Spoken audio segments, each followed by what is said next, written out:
رحیم صلی اللہ علی حبیبہ سیدنا محمد و آلہ و اصحابہ وبارک وسلم۔ سورۃ العنکبوت 20واں پارہ اور 20ویں پارے کا 14واں رکوع ہے۔ تفسیر جلالین کے 36ویں سبق میں ہم حاضر ہیں۔ اللہ تعالیٰ فرماتا ہے وَلَقَدْ أَرْسَلْنَا نُوحًا إِلَىٰ قَوْمِهِ، اور بے شک ہم نے نوح کو ان کی قوم کی طرف بھیجا۔ وَعُمْرُهُ 40 سَنَةً، اس کو لفظ عمر بھی پڑھ سکتے ہیں اور عمر بھی پڑھ سکتے ہیں، یعنی میم کے سکون کے ساتھ اور میم کے ضمہ کے ساتھ دونوں طرح لغت میں استعمال ہوتا ہے۔ اور ان کی عمر 40 سَنَةً 40 سال تھی، او اکثر یا زیادہ تھی، یعنی جب اللہ تعالیٰ نے آپ کو رسول بنا کر بھیجا تو آپ کی عمر اس وقت 40 سال تھی یا اس سے زیادہ تھی۔ فَلَبِثَ فِيهِمْ أَلْفَ سَنَةٍ، تو حضرت نوح علیہ السلام ان میں 1000 سال رہے، إِلَّا 50 عَامًا، سوائے 50 سال کے، یعنی حضرت نوح علیہ السلام 1000 سے 50 سال نکال دیں تو کتنے بچ جاتے ہیں؟ 950 سال، 950 سال۔ حضرت نوح علیہ السلام ان میں 50 سال کم 1000 سال رہے، 50 سال کم 1000 سال رہے۔ یدعوہم الی توحید اللہ، وہ انہیں اللہ کی توحید کی طرف بلاتے رہے۔ فکذبوہ، تو انہوں نے حضرت نوح علیہ السلام کو جھٹلایا۔ فاخذہم الطوفان، تو ان کو طوفان نے پکڑ لیا۔ الماء الکثیر، الماء الکثیر سے غرض مفسر علیہ رحمہ الطوفان کا آسان معنی بیان کرنا ہے، کیونکہ طوفان کا معنی یہی ہوتا ہے سخت سیلاب، سخت بارش، کثیر پانی، اس کو طوفان بولا جاتا ہے اور اس سے مراد بھی یہی ہے کثیر پانی، تو یہ لفظ کا آسان معنی بیان کر دیا۔ ان کو طوفان یعنی کثیر پانی نے پکڑ لیا، طاف بہم، جو ان کے گرد گھوما، یعنی جو ان کے ارد گرد سے آیا، وعلاہم، اور ان پر بلند ہو گیا، فغرقوا، پس وہ غرق ہو گئے، پس وہ غرق ہو گئے۔ وہم ظالمون، اور وہ ظالم تھے۔ مشرکون، یہاں سے غرض مفسر علیہ رحمہ ظالمون کا مرادی معنی بیان کرنا ہے، ظالم سے مراد ہے مشرک، اور یوں بھی کہہ سکتے ہیں عام لفظ کی خاص کے ساتھ تفسیر کرنا ہے۔ ظالم عام ہے، وہ مومن ہو یا مشرک ہو، مومن بھی تو ظلم کرتے ہیں، لیکن یہاں ظالم سے مراد ہے مشرک۔ فَأَنْجَيْنَاهُ، تو ہم نے اس کو بچا لیا۔ ای نوحًا، یہاں سے غرض مفسر علیہ رحمہ انجیناہو کی ہو ضمیر مفعول کا مرجع بیان کرنا ہے۔ اس نوح کو بچا لیا، واصحاب السفینہ تھی، اور کشتی والوں کو بچا لیا۔ کشتی والوں سے کون مراد ہے؟ کیا ہر کشتی والے مراد ہیں کہ جو بھی کشتی پر سوار ہو جائیں؟ نہیں، اس سے مراد ہے الذین کانوا معہ فیہا، یعنی وہ لوگ جو حضرت نوح علیہ السلام کے ساتھ فیہا، اس کشتی میں تھے، یعنی یہ خاص کشتی کی بات ہو رہی ہے کہ جو اس کشتی میں تھے حضرت نوح علیہ السلام کے ساتھ، ان کو بچا لیا۔ وجعلناها آیۃ، اور ہم نے اس کشتی کو عبرت یعنی اور ہم نے اس کشتی کو نشانی یعنی عبرت بنا دیا، للعالمین، سارے جہان والوں کے لیے، سارے جہان والوں۔ آیتن کا مرادی معنی بیان کر دیا، اس سے مراد کیا؟ عبرت۔ سارے جہان والوں سے کیا مراد ہے؟ عالمین ویسے تو سارے جہان کو شامل ہے، اب کئی لوگ تو ان سے پہلے بھی جا چکے تھے تو ان کے لیے تو عبرت نہیں ہے نا، تو یہاں العالمین کی مراد کو بیان کر رہے ہیں۔ لمن بعدہم من الناس، جہان والوں سے مراد ہے جو ان کے بعد ہیں لوگوں میں سے، لوگوں میں سے ان کے بعد والوں کے لیے، لوگوں میں سے ان کے جو ان کے بعد لوگ آئیں گے ان کے لیے عبرت بنا دیا۔ ان عصوا رسلہم، اگر وہ اپنے رسولوں کی نافرمانی کریں گے تو یعنی ان کا بھی یہی حشر ہو سکتا ہے۔ وعاش نوح بعد الطوفان 60 سنة، اور حضرت نوح علیہ السلام طوفان کے بعد 60 سال زندہ رہے، او اکثر، یا زیادہ، 60 سال یا زیادہ عرصہ زندہ رہے۔ حتی کاثر الناس، یہاں تک کہ لوگ کثیر ہو گئے، لوگ آپ کی اولاد میں سے بہت ساری آگے جو ہیں وہ نسلیں آگے بن گئیں اور پھیل گئیں۔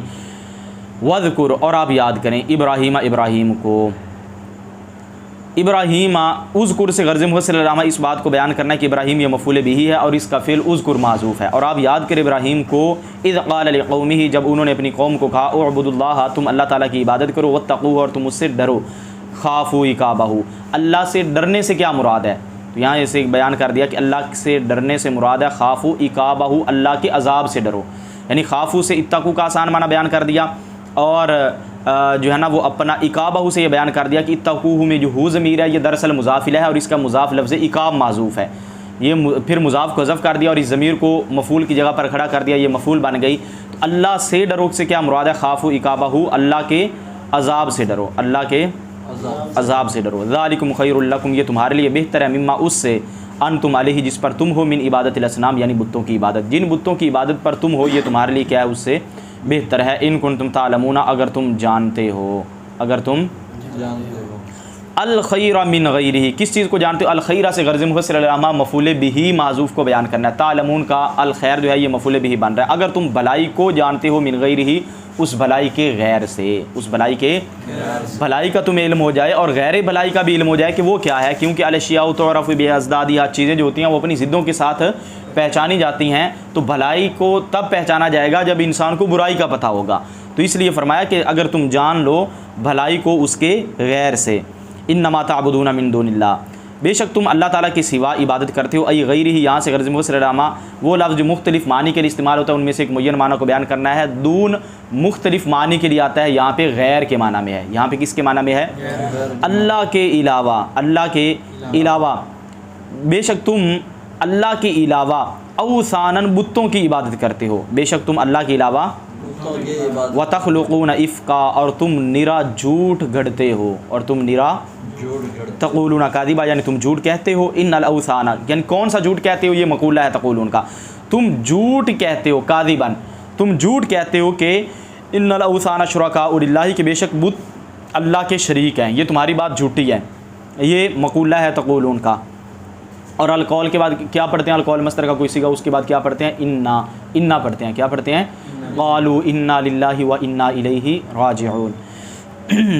ان الذین تعبدون من دون اللہ، بے شک وہ جن کی تم اللہ کے سوا عبادت کرتے ہو، لا یملکون لکم رزقا، وہ تمہارے لیے روزی کے کچھ مالک نہیں، لا یقدرون ان یرزقوکم، وہ نہیں قدرت رکھتے کہ وہ تمہیں رزق عطا کریں، تمہیں رزق دینے کی طاقت نہیں رکھتے، فابتغوا عند اللہ الرزق، تو تم اللہ کے پاس رزق ڈھونڈو، اللہ کے پاس، اطلبوا منہ، یعنی تم اس رزق کو اللہ سے طلب کرو، تو اطلبوا سے ابتغوا کا آسان معنی بیان کر دیا، طلب کا معنی بھی ہوتا ہے ڈھونڈنا، تلاش کرنا، ابتغا یبتغی، ابتغاء جو مصدر آتا ہے اس کا معنی بھی ہوتا ہے ڈھونڈنا، تلاش کرنا، تو تم اللہ کے پاس رزق ڈھونڈو، اطلبوہ منہ، یعنی تم اس رزق کو اللہ سے طلب کرو، اللہ سے، واعبدوہ، اور تم اس کی عبادت کرو، واشکروا لہ، اور اس کا شکر ادا کرو، الیہ ترجعون، اسی کی طرف تم لوٹا دیے جاؤ گے، وان تکذبوا، اور اگر تم جھٹلاؤ، ای تکذبونی، نی سے غرض مسترامہ مفعول بھی معذوف کو بیان کرنا ہے کہ تکذبوا فعل ہے اور اس کا مفعول یا متکلم کی معذوف ہے، اور یہ نون وقایا آیا جو کہ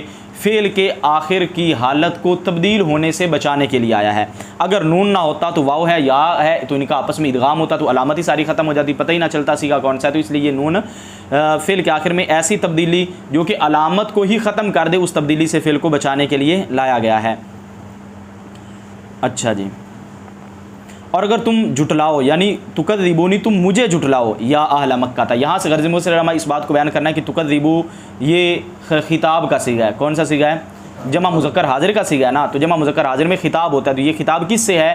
یہ خطاب ہے اہل مکہ سے، اے اہل مکہ اگر تم مجھے جھٹلاؤ، فقد کذب امم من قبلکم، تو تحقیق تم سے پہلے کتنے گروہ جھٹلا چکے، تم سے پہلے من قبلی، ان کو قبلی جو مجھ سے پہلے تھے، ان کو جو من قبلی، من موصولہ، قبلی جو ہے یہ فعل معذوف کا مفعول بن کر یہ بن جائے گا صلہ من موصولہ کا، موصول صلہ مل کر یہ مفعول بھی ہے، وہ جو قد کذبہ میں کذبہ آیا، تو تحقیق تم سے پہلے کتنے گروہوں نے جھٹلایا، وہ فاعل بن گیا امامن، کتنے گروہوں نے جھٹلایا، کس کو جھٹلایا؟ من قبلی، جو مجھ سے پہلے تھے ان کو جھٹلایا، جو مجھ سے پہلے تھے من ان کو، قبلی جو مجھ سے پہلے تھے، جو مجھ سے پہلے تھے۔ اچھا جی، یعنی یوں بھی کہہ سکتے ہیں من کان قبلی، قبلی جو ہے ثابتاً کا جو ہے نا وہ اپنا یہ مفعول بنا کر وہ خبر بن جائے گی کانا کی، اور کانا اپنے اسم اور خبر سے مل کر یہ من موصولہ کا کیا بن جائے گا؟ صلہ، جو مجھ سے پہلے تھے، جو مجھ سے پہلے تھے۔ وما علی الرسول، اور رسول کے ذمہ نہیں، الا البلاغ المبین، مگر صاف پہنچا دینا، الابلاغ البین، یعنی واضح طریقے سے پہنچا دینا، یعنی بلاغ ابلاغ کے معنی میں ہے اور مبین لازم یعنی بین کے معنی میں ہے۔ فی ہاتین القصتین، خبر مقدم ہے، ان دونوں قصوں میں تسلیۃ للنبی، جی نبی کریم صلی اللہ تعالیٰ علیہ وآلہ وسلم کے لیے تسلی ہے، دونوں قصوں میں نبی کریم صلی اللہ تعالیٰ علیہ وآلہ وسلم کے لیے تسلیۃ مبتدا مؤخر۔ وقال تعالیٰ فی قومی، اور اللہ تعالیٰ نے ان کی قوم کے بارے میں فرمایا، اولم یروا، اولم یہاں سے یہ قوم نبی رحمت صلی اللہ تعالیٰ علیہ وآلہ وسلم کے حوالے سے بات ہو رہی ہے۔ اولم یرو، کیا وہ نہیں دیکھتے، بال یا والتائی، یہاں سے قرات سبا کو بیان کر رہے ہیں، اس کو یا اور تا دونوں کے ساتھ پڑھ سکتے ہیں، یا کے ساتھ بھی پڑھ سکتے ہیں، امام حمزہ، امام شعبہ اور امام کسائی کے نزدیک اس کو تا کے ساتھ پڑھیں گے، کس کے ساتھ پڑھیں گے؟ تا کے ساتھ پڑھیں گے۔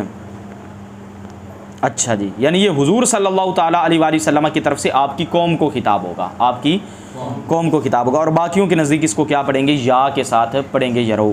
کیا وہ نہیں دیکھتے؟ کیا تم نہیں دیکھتے؟ تم سے مراد کون ہے؟ حضور کی امت جو اس وقت موجود تھی، آپ کی قوم۔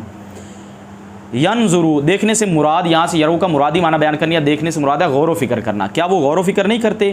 کیف یبدئ اللہ الخلق، کہ اللہ تعالیٰ کیسے پیدا کرنے کی ابتدا فرماتا ہے، اللہ کیسے پیدا کرنے کی بضم اولی ہی، یہاں سے قرات سبا کو بیان کر دیا کہ یبدئ اس کو پہلے کے ضمہ کے ساتھ، اس کے پہلے حرف کے ضمہ کے ساتھ بھی پڑھ سکتے ہیں، یبدئ وقور یا بفتح، اور اس کے فتح کے ساتھ بھی اس کو پڑھا گیا ہے یبدأ من بادا و ابدا، کس سے؟ بادا اور ابدا سے، بادا یعنی بادا اور ابدا سے مشتق ہے۔ اگر یبدأ یا کے فتح کے ساتھ پڑھیں تو بادا سے ہوگا، اور اگر یبدئ پڑھیں تو ابدا سے ہوگا، ابدا یبدئ، بابی فعل بن جائے گا، اور اگر بادا پڑھیں تو یبدأ با فتح یفتح، بمعنی ایک معنی کے ساتھ، یعنی معنی دونوں کا ایک ہی بنے گا۔ ای یخلقکم، وہ کیا ایک معنی بنے گا؟ یخلقکم ابتداء، یعنی اللہ انہیں ابتداء پیدا فرماتا ہے، اللہ انہیں، ثم ہوا یعیدہ، پھر وہی ان کو لوٹائے گا، پھر وہی ہوا سے مبتدا معذوف کو بیان کر دیا، یعیدہ اس کی خبر ہے، پھر وہی اس کو لوٹائے گا، اس کو ایل خلق، یہاں سے غرض مفسر علامہ یعیدہ کی ہو ضمیر کا مرجع بیان کرنا ہے، اس کو لوٹائے گا یعنی پیدا کرنے کو لوٹائے گا، کما بدأہ، جس طرح کہ اللہ نے اس کی ابتدا فرمائی۔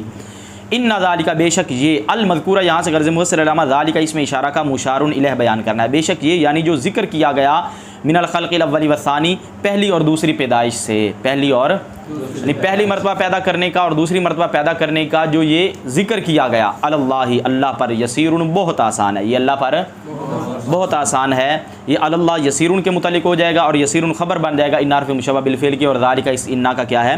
اسم ہے۔ فکیف تنکرون الثانیہ، تو تم کیسے دوسرے کا انکار کرتے ہو؟ یعنی مانتے ہو پہلی مرتبہ پیدا کرنے کو، مانتے ہو تو جو پہلی مرتبہ رب پیدا فرما سکتا ہے، ابھی نقشہ ہی نہیں ہے، کسی کا وجود ہی نہیں ہے، تو دوسری مرتبہ اسی شکل میں ڈالنا یہ کون سا مشکل ہے؟ حالانکہ عام لوگوں کا لحاظ کیا جائے تو دوسری مرتبہ چیز بنانی مشکل نہیں ہوتی، پہلی مرتبہ مشکل ہوتی ہے۔ پہلی مرتبہ اگر کوئی انسان موٹر سائیکل بناتا ہے تو ایک نیا جو ہے وہ سائز اور ایک نیا ڈیزائن تیار کرنا ہو تو اس کے لیے کتنی محنت چاہیے ہوتی ہے۔ ایک مرتبہ جب تیار ہو گیا تو اب دوبارہ تیار کرنا اتنا مشکل نہیں ہوتا، تو مشکل تو پہلی مرتبہ ہوتی ہے۔ اللہ تعالیٰ جو پہلی مرتبہ پیدا فرماتا ہے، یہ لوگ مانتے ہیں کہ پہلی مرتبہ لوگ بنتے بھی ہیں، پیدا بھی ہوتے ہیں، تھے بھی نہیں، پھر بھی زندگی مل جاتی ہے ان کو، تو جو ہیں ان کو موت کے بعد زندگی مل جانا یہ کون سی بڑی بات ہے؟ تو ان کو دوبارہ لوٹانا، ان کو دوبارہ پیدا کرنا یہ کوئی بڑی بات نہیں ہے، یہ اللہ پر آسان ہے۔ یہ بندوں کی طرف سے کہا، بندوں کی طرف نسبت کرنے کے اعتبار سے کہا گیا، ورنہ اللہ پر کچھ بھی مشکل نہیں ہے۔ یعنی کوئی یہ نہ کہے کہ یہ تو اللہ پر آسان ہے تو پہلی مرتبہ پیدا کرنا آسان نہیں ہے، تو اللہ کے لیے ساری چیزیں برابر ہیں، کوئی مشکل نہیں ہے۔ یہ ہے انسانوں کے لیے، تو انسانوں کی نسبت کرتے ہوئے کہا گیا یہ اللہ پر بہت آسان ہے، کہ تمہارے نزدیک دوبارہ کسی چیز کو بنانا آسان ہوتا ہے تو یہ بھی اللہ پر بہت آسان ہے، ورنہ اللہ کے لیے فی نفسی ساری چیزیں کیا ہوتی ہیں؟ برابر ہوتی ہیں۔ قل سیرو، تم فرماؤ، تم سیر کرو، تم چلو، فی الارض، زمین میں، فانظروا، پھر تم دیکھو، تم زمین میں چل کر دیکھو، کیف بدأ الخلق، کہ اللہ نے کیسے پیدا کرنے کی ابتدا فرمائی، لمن، ان کو، کان قبلکم، جو تم سے پہلے تھے، و امہاتہم، اور ان کی ماؤں کو، اور ان کی ماؤں کو، اس کا عطف من پر پڑ جائے گا اور اس سے پہلے لام حرف جار ہے۔ ثم اللہ ینشئ النشأۃ الآخرہ، پھر اللہ تعالیٰ دوسری مرتبہ پیدا فرمائے گا، پھر اللہ تعالیٰ مدم و قصرن، یہاں سے غرض مفسر علامہ قرات سبا کو بیان کرنا ہے کہ اس کو نشأت کو مد کے ساتھ بھی پڑھ سکتے ہیں اور قصر کے ساتھ بھی پڑھ سکتے ہیں۔ مد کے ساتھ کیسے پڑھیں گے؟ نشاءت، الف ممدودہ، جس الف کے بعد حمزہ ہو اسی کو ہی بولتے ہیں نا۔ اچھا، جس طرح کہ آپ یہ حاشیہ کے اندر دیکھیں، 5 نمبر حاشیے کے اندر ابن کثیر اور ابو عمر نے اس کو پڑھا نشاءت، کیا پڑھا؟ بفتح شینی، شین کے فتح کے ساتھ، والف بعد شین، اور شین کے بعد الف کے ساتھ، جو الف کیا ہے؟ ممدودہ ہے، حمزہ سے پہلے، حمزہ سے پہلے شین کو پر فتح پڑھیں گے، اور شین کے بعد الف، اور اس کے بعد کیا ہے؟ وہ الف جو کہ حمزہ سے پہلے ہے، الف ممدودہ ہے، اس کو بولتے ہیں، تو الف حمزہ سے ظاہر ہے پہلے ہے، حمزہ الف کے کیا ہے؟ بعد ہے، اور باقی کیا پڑھتے ہیں؟ بسکون شین، شین کے سکون کے ساتھ، والحمزہ بعد شین، اور شین کے بعد حمزہ کے ساتھ، شین کے بعد، اور شین ساکن ہو، شین کے بعد حمزہ تو نشأت بنے گا، کیا بنے گا؟ نشأت بنے گا۔ تو دو کے نزدیک نشاءت اور باقیوں کے نزدیک کیا ہے؟ اس کو نشأت پڑھیں گے، مد اور قصر کے ساتھ، ما سکون شینی، شین کے سکون کے ساتھ، یعنی شین کا سکون کب ہوگا؟ جب قصر کے ساتھ پڑھیں گے۔ کس کے ساتھ پڑھیں گے؟ قصر کے ساتھ پڑھیں گے۔ اچھا، مدم و قصرن، مد اور قصر کے طور پر۔ ان اللہ علی کل شیء قدیر، بے شک اللہ تعالیٰ ہر شے پر قادر ہے، ومنہ البدء والاعادۃ، اور اسی شے میں سے یعنی کل شے میں سے کیا ہے البدء والاعادۃ ابتدان پیدا فرمانا اور دوسری مرتبہ لوٹانا ہے. پہلی مرتبہ پیدا فرمانا اور لوٹانا ہے. پہلی مرتبہ پیدا فرمانا لفظی ترجمہ یہ کہ ابتدا کرنا اور لوٹانا ہے. ابتدا کرنا اور لیکن ابتدا کرنے سے مراد ہے پہلی مرتبہ لوگوں کو پیدا کرنا اور لوٹانے سے مراد ہے دوسری مرتبہ ان کو زندگی دینا. یعذب من یشاء اللہ تعالیٰ عذاب دیتا ہے من یشاء جسے چاہتا ہے. جسے چاہتا ہے تعذیبہ یہاں سے غرض صلی اللہ مفعول بھی معذوف کو بیان کر دیا. یہ مفعول ہے یشاء کا. کیا مطلب ہے؟ اللہ تعالیٰ عذاب دیتا ہے من یشاء تعذیبہ جس کو عذاب دینا چاہتا ہے. جس کو عذاب جس کے عذاب کا ارادہ فرماتا ہے جس کا عذاب چاہتا ہے اللہ اس کو عذاب دیتا ہے. ویرحم من یشاء رحم فرماتا ہے من یشاء جسے چاہتا ہے. رحمتہ یہاں سے بھی غرض صلی اللہ مفعول بھی معذوف کو بیان کرنا ہے. یہ یشاء کا مفعول بھی ہے. اللہ تعالیٰ رحم فرماتا ہے من یشاء رحمتہ جس پر اپنی رحمت فرمانا چاہے. جس پر اپنی رحمت فرمانا چاہے اس پر رحمت فرماتا ہے. وَإِلَيْهِ تُقْلَبُونَ اور اسی کی طرف تم پلٹائے جاؤ گے. تردون یہاں سے تقلبون کا آسان معنی بیان کر دیا اسی کی طرف تم لوٹا دیے جاؤ گے کیونکہ پلٹ جانا لوٹ جانا بات تو ایک ہی ہے تو آسان معنی بیان کر دیا تردون سے. ومان تم بمعجزین اور نہ تم زمین میں ومان تم بمعجزین فی الارض وہ آگے جو آیا اور نہ تم زمین میں عاجز کرنے والے ہو اور نہ تم کس کو ربکم یہاں سے غرض مسلمہ معجزین اس میں فاعل کے مفعول بھی معذوف کو بیان فرما دیا. اور نہ تم اپنے رب کو عاجز کرنے والے ہو ان ادراککم تمہارے ادراک سے کہ اللہ تعالیٰ تمہیں پا نہیں سکے گا ایسی بات نہیں ہے. اپنے ادراک سے تم اپنے رب کو عاجز نہیں کر سکتے. فی الارض نہ زمین میں ولا فی السماء اور نہ ہی آسمان میں. لو کنتم فیہا اگر تم اس آسمان میں ہو یعنی آسمان میں بھی چلے جاؤ بالفرض تو پھر بھی تم اللہ تعالیٰ کو عاجز نہیں کر سکتے. ای لا تفوتونہ یعنی تم اس سے غائب نہیں ہو سکتے تم اس سے. وما لکم من دون اللہ اور تمہارے لیے نہیں ہے اللہ کے سوا غیری یہاں سے وہ لفظ جو مختلف معنی کے لیے استعمال ہوتا ہے ان میں سے ایک معین معنی کو بیان کر دیا. دون مختلف معنی کے لیے استعمال ہوتا ہے یہاں پہ غیر کے معنی میں ہے. اور تمہارے لیے نہیں ہے اللہ کے علاوہ من ولی جن نہ کوئی اور تمہارے لیے اللہ کے سوا کوئی کام بنانے والا نہیں. کوئی کام ولی کا معنی ہوتا ہے کام بنانے والا. کوئی کام بنانے والا نہیں ہے. یمنعکم منہ جو تمہیں اللہ سے بچائے جو تمہیں اللہ سے. یمنعکم سے صفت معذوف کو بیان کر دیا. ولی نکرہ ہے موصوف ہے اور نکرہ کے بعد جملہ آ رہا ہے یہ اس کی کیا ہے صفت ہے.